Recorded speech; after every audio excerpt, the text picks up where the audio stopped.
Buenos días, buenas noches, mis hermanos y hermanas en Cristo.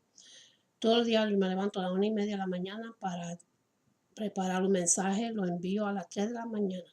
Así me lo mandó Dios para hacerlo de lunes a viernes. Aquí estamos en la casa de Dios. La dirección es 544 de Harrison Street, Allentown, Pennsylvania. Aquí tenemos los servicios todos los domingos a las 1 p.m. y los estudios bíblicos todos los jueves a las 7 p.m. Vengan todos para adorarle a Dios en espíritu y en verdad. Y el título de hoy se llama Nuestro Abogado. En el primero de Juan, capítulo 2, versículo 1 hasta el 6, dice así: Cristo nuestro abogado. Hijitos míos, estas cosas os escribo para que no peques, y si alguno hubiere pecado, abogado tenemos para con el Padre, a Jesucristo el justo. Y Él es la properación por nuestros pecados, y no solamente los nuestros, sino también por los de todo el mundo. Y en este sabemos que nosotros le conocemos si guardamos sus mandamientos. El que dice, yo le conozco, y no guarda sus mandamientos, el tal es mentiroso, y la verdad no está en él. Pero el que guarda su palabra, en este verdaderamente el amor de Dios se ha perfeccionado. Por esto sabemos que estamos en él. El que dice que permanece en él debe andar como él anduvo.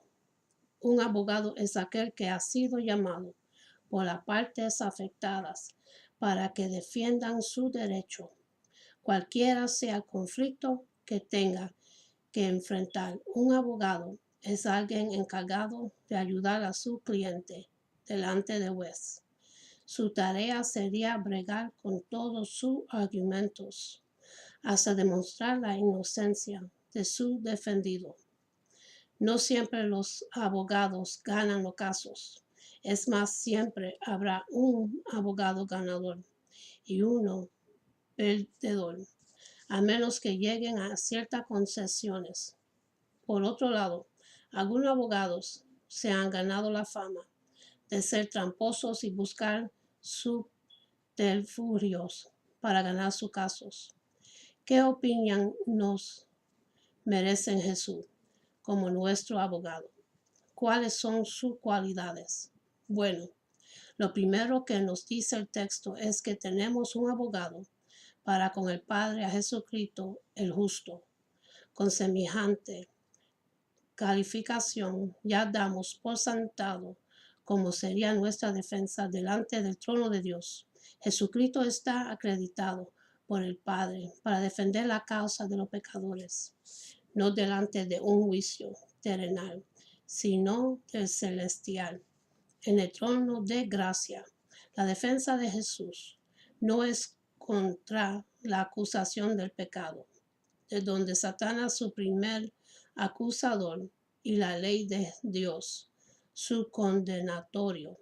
Entonces, ¿cuál es el trabajo de Cristo como abogado delante de Dios? Bueno, está ahí para evitar que el pecador se declare convicto y condenado a la separación eterna. Está delante de ese trono para evitar su ejecución. Y aunque, si bien es cierto que Jesús no podría prevenir su sentencia condenatoria por ser irrevocable, sí podría evitar que sea enviado a la muerte eterna. Se da por un hecho que si Jesús ha sido seleccionado por el Padre para defender al pecador, eso forma parte de la bondad de Dios para alguien que no la merece. Consideremos pues a Jesucristo como el abogado justo que puede estar delante del Padre para defendernos del acusador de nuestras almas. Jesucristo es el único abogado permitido para defender al pecador delante del Padre, por ser un intercesor ante el Padre. Hemos dicho que un abogado es alguien que se encuentra para que haga justicia, cuando un caso particular así lo amerita. Así que el propósito de su presencia sería para defender de las acusaciones y evitar una condenación final de imputado. El hombre pecador está bajo la más inexpugnible posibilidad de salvación. Una sola sentencia pesa sobre él, el castigo eterno. Así que frente a un hecho que es irremisible, Dios mismo se aseguraría de contratar a un abogado para que sea el único mediador entre la casa del pecador y el juicio que él necesita aplicar. Esta decisión del Padre pone una distancia con aquellos que pretenden traer otros intercesores delante de su presencia, como si el que ya Dios ha asignado no fuera suficiente. Nadie más podría interceder delante de su presencia. Tenemos que decir que la actitud de Dios de asignar a Cristo como abogado de los pecadores nos muestra una actitud benigna por parte de sí mismo. Esta acción divina nos habla del interés que tiene el Padre Celestial en la salvación y protección del hombre, a quien creó para su alabanza eterna. Se ha dado cuenta que Dios no hizo esto con Satanás y sus demonios. Esta acción de Dios solo es explicada por el amor que nos ha tenido. En Juan capítulo 3, versículo 16. Por la justicia que representa a Jesús. Juan califica a este abogado ante del Padre como Jesucristo el justo. ¿Por qué lo designa así? Porque frente a los que va a defender nadie más cumple con este requisito. Los hombres que han llegado a ser justos no lo han sido porque tengan méritos personales, sino más bien como una dádiva de Dios en base a su fe. Romanos capítulo 4, versículo 5. Pero vea la diferencia con nuestro abogado eterno. Jesús también es llamado el justo, primeramente porque ha sido el único ser humano justo que ha pisado esta tierra. Su justicia formó parte de su carácter. Él era justo en todo sentido. Véalo en todas las cosas que hizo. No se halló ninguna injusticia en ellas. Véalo en su forma de vivir. Aun sus enemigos tuvieron que admitir que ninguno mal había hecho ese hombre.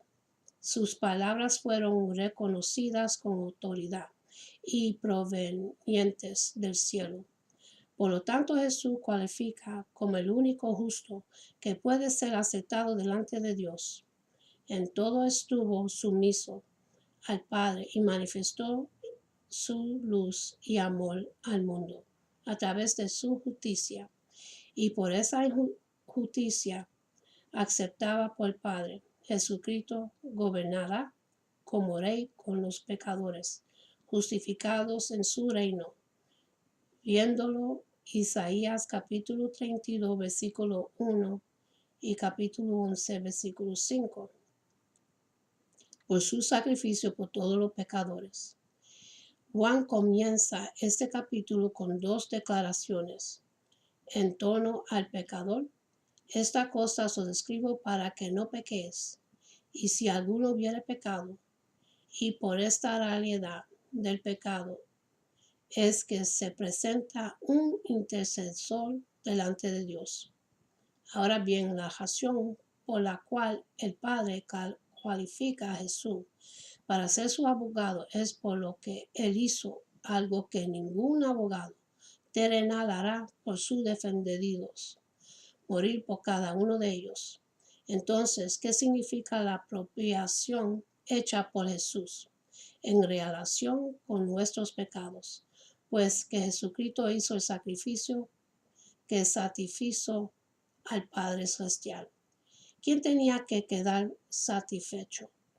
Pues nuestro Dios. Porque nuestros pecados le causaron una gran ofensa. El pecado se considera como un acto de rebeldía contra Dios, que ha violado su honor y su santidad. Esto pone de manifiesto que si Dios nos va a perdonar, tener que satisfacer su propia justicia. Esto es expiación y propiciación fue lo que hizo Jesús, pues el que no conoció pecado por nosotros lo hizo pecado. Así que la muerte expiatoria del inocente satisfizo la justicia divina. Esto es lo que Pedro dice del justo por los injustos. El primero de Pedro, capítulo 3, versículo 18. Note que en el sacrificio de Jesucristo nadie queda excluido según lo apunta Juan en el versículo 2. Por su conocimiento que tiene de nosotros, versículo 3. Si bien es cierto que Juan comienza diciendo que nosotros le conocemos porque guardamos sus mandamientos, lo que venimos enfatizando es que Cristo, como nuestro abogado, nos ha conocido primero. Se sabe que una de las cosas que hace todo abogado antes de defender un caso es conocer bien a su cliente y sus demandas. De esa información, el abogado elabora su expediente. En el caso de Jesucristo, nosotros no les invitamos a ser nuestros abogados desde el principio, sino que Él mismo nos buscó primero por su propia entrega. Ahora se constituye en nuestro defensor. Conocer a Jesucristo como nuestro abogado, defensor delante del trono de gracia, es altamente importante. Es sentir la más grande y absoluta garantía de nuestra salvación y seguridad eterna. Jesucristo previamente había dicho que Él conocía a sus ovejas por sus nombres y las llama para que le siguieran. En Juan capítulo 10, la certeza que le conocemos, pero sobre todo que Él nos conoce a nosotros, evidencia la importancia de tener un abogado delante del Padre. Por ser Jesús el abogado justo, hay una demanda para que le seamos fieles, guardando sus mandamientos en lo primero, versículos 4 y 5. La obra de Cristo como nuestro abogado necesariamente nos conduce a ser consecuente con semejante demostración de gracia, perdón, misericordia y preservación eterna. La exigencia del apóstol es a que guardemos los mandamientos. Cuando la Biblia nos habla de guardar los mandamientos, y Juan es uno de los que más insiste en esto, viene a la mente el hecho que no hay quien guarde de todos los mandamientos. Por lo general, cuando hablamos de este tema, lo asociamos con la ley mosaica. Bueno, lo primero que tenemos que afirmar es que una prueba inexorable de tal relación e intimidad sería forzarnos en guardar su palabra. Guardar sus mandamientos es hacer de su palabra nuestro estudio diligente y su aplicación para nuestro diario andar. La Biblia es nuestra guía, por lo tanto está íntimamente asociada a nuestro común con Dios. Vea cómo Juan asocia una cosa con otra. Conocer a Cristo y guardar su palabra es un binomio inseparable. Decir que le conocemos y desconocemos sus mandamientos es llegar a ser un mentiroso. La verdad no está en nosotros, pero mire el resultado de guardar su palabra en el versículo 5. Perfeccionados en su amor, versículo 5, Juan intercala una serie de palabras que son como las consecuencias de otras para mostrarnos la necesidad de conocer a Jesús, como el abogado a quien lo presentó al principio. Su empeño en que tengamos una relación íntima con Dios tiene que pasar la prueba de nuestra conexión con la palabra. Juan da por sentado que todo hijo de Dios es alguien que hace de la palabra un culto a través del cual honra al que está sentado delante del Padre, como el abogado eterno. Es por esto que comienza diciendo, pero el que guarda su palabra, contrario al que se engaña a sí mismo por no hacerlo. Un resultado inmediato a esa entrega diligente es que el amor de Dios se perfecciona en nosotros. En énfasis, verdaderamente nos pone en una posición de seguridad cuando en verdad guardemos su palabra. No te poca cosa saber que el amor de Dios puede perfeccionarse en nuestra vida. El amor de Dios arraigado en el corazón del creyente es garantía de comunión con Él y con los demás hermanos. Es garantía de compasión por el perdido y es el combustible que nos mueve a una congregación continua hacia Él. Un corazón donde se perfecciona el amor de Dios no da lugar para que el pecado permanezca en él. Ya Cristo lo ha borrado. Andar como él anduvo en el versículo 6. Ahora Juan nos lleva a su pensamiento, cubre en este tema de Jesús como abogado delante del Padre.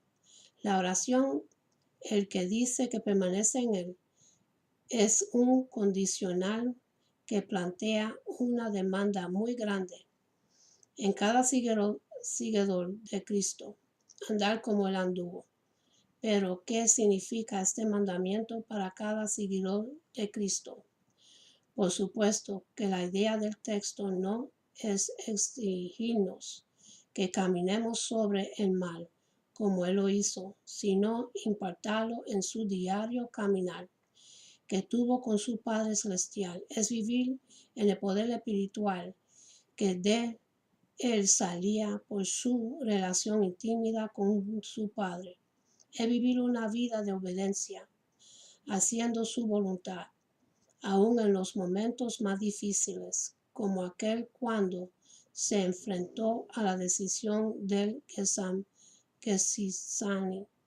Es vivir en plena comunión con Él como Él la tuvo con el Padre, aun en los momentos de más trabajo con las multitudes. La intercesión de Cristo delante del Padre como nuestro abogado demanda de sus seguidores que andemos como Él anduvo. La idea del texto es que aquel que conoce a Dios se esforzará por vivir una vida justa, así como Él es justo. No es vivir una vida sin pecado, como si Él la tuvo, pero esforzarnos para no pecar contra Él, como dijo Juan al principio. Nuestra meta es imitar a Jesús. Él lo ha hecho todo por nosotros. En esta parte final, quiero traer a esta reflexión, imaginarse estar en la corte celestial, sentado acusado delante de nuestro justo juez, Dios el Padre. Ahí estaría usted, Cristo nuestro abogado, y también está Satanás. Jesucristo se pone de pie para responder a los cargos y dice, Su Señoría, este hombre es completamente culpable. Sus faltas por lo que Satanás le acusa son muy graves y ahora está delante de usted, confesando todo. En ese momento, el juez deja caer el mazo y pregunta, ¿cuál debe ser su sentencia? El abogado Cristo no vacila en decir, Su sentencia tiene que ser la muerte.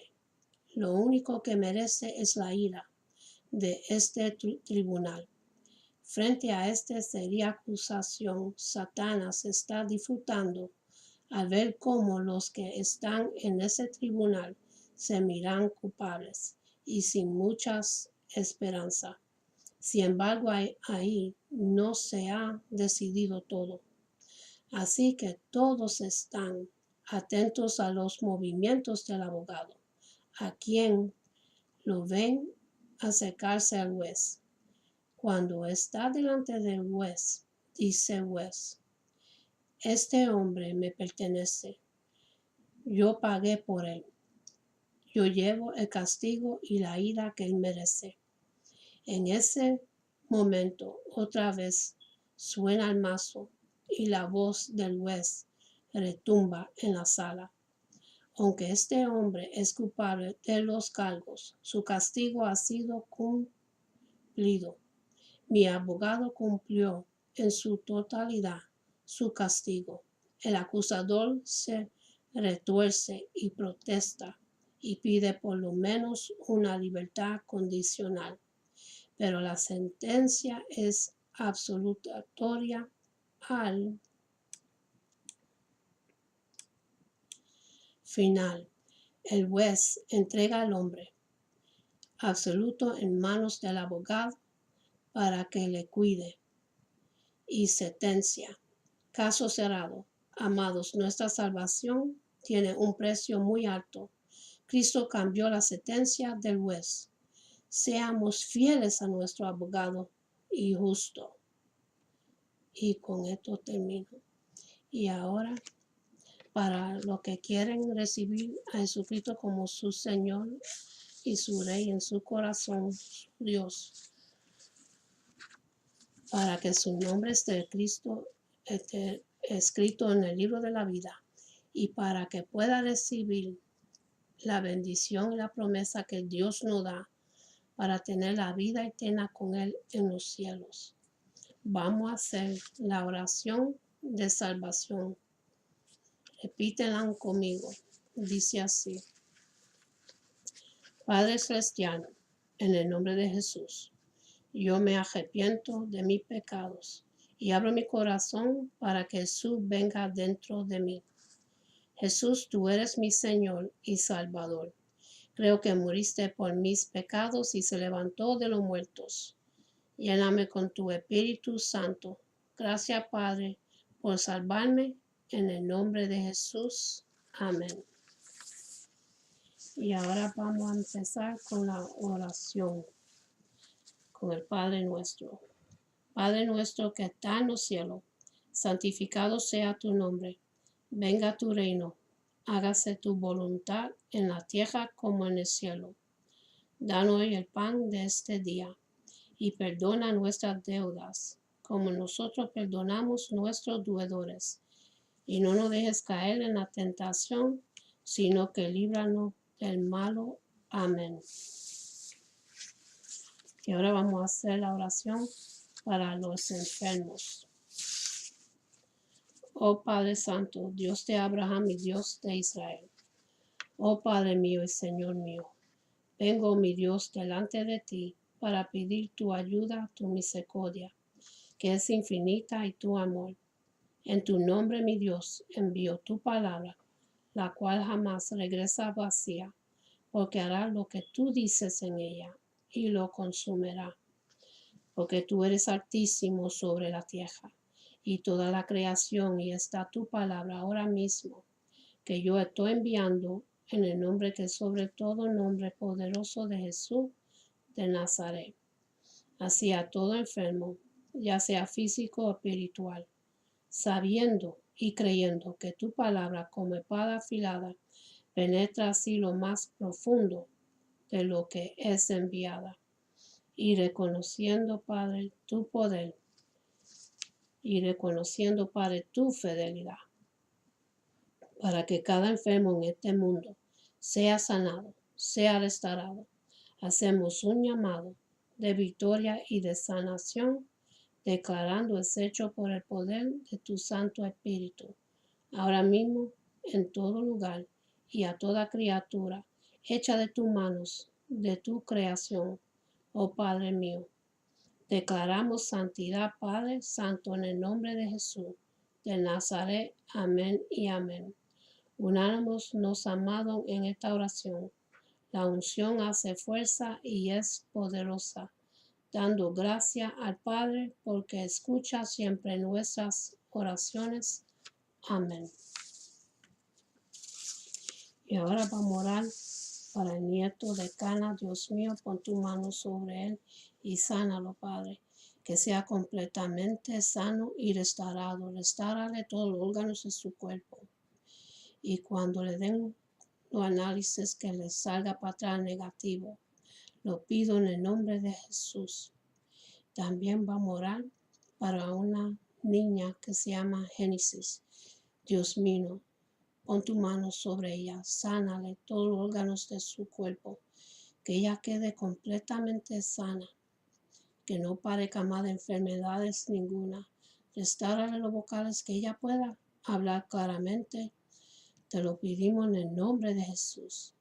También vamos a orar para un niño que se llama Emilio Salo. Dios mío, pon tu mano sobre ella y sánala. Sánalo al Padre, en el nombre de Jesús. También vamos a orar para una señora que se llama Claudia. Dios mío, pon tu mano sobre ella y sánala, Padre. Quítale toda enfermedad que ella tiene, Señor. Restáurale los órganos de su cuerpo. Y que vuelva para atrás los análisis de ella negativa. Te lo pido en el nombre de Jesús. También vamos a orar para la sobrina de Jacob.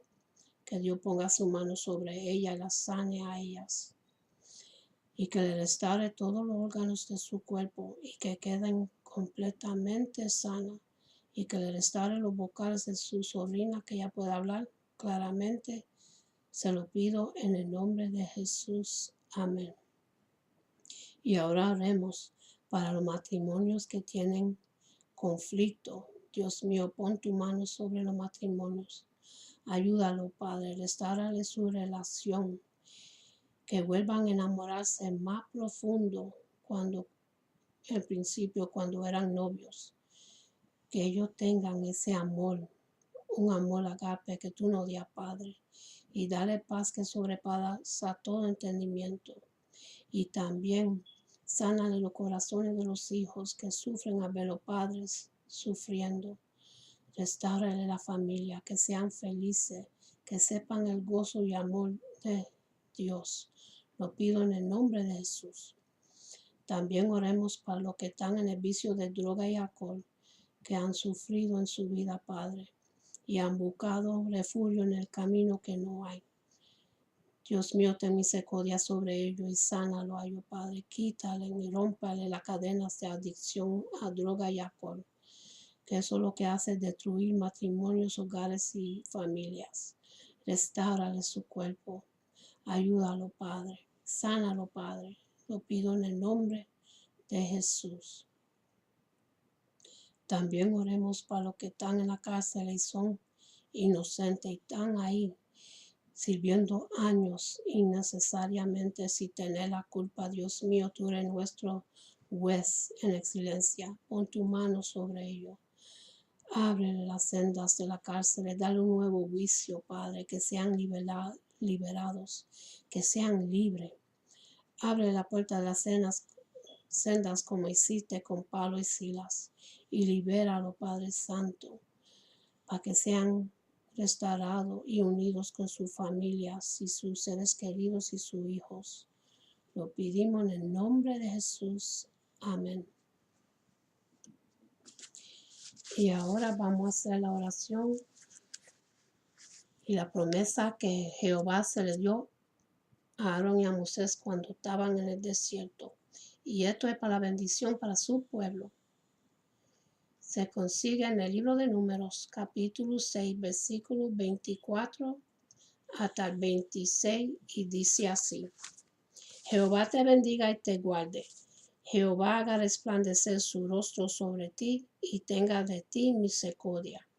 Jehová hace sobre ti su rostro y ponga en ti paz. Y con esto termino. Que Dios me los bendiga, me los guarde. Que tengan una buena noche y un buen día. Y acuérdense de darle las gracias a Dios por otro día más de vida. Y hasta la próxima. Amén.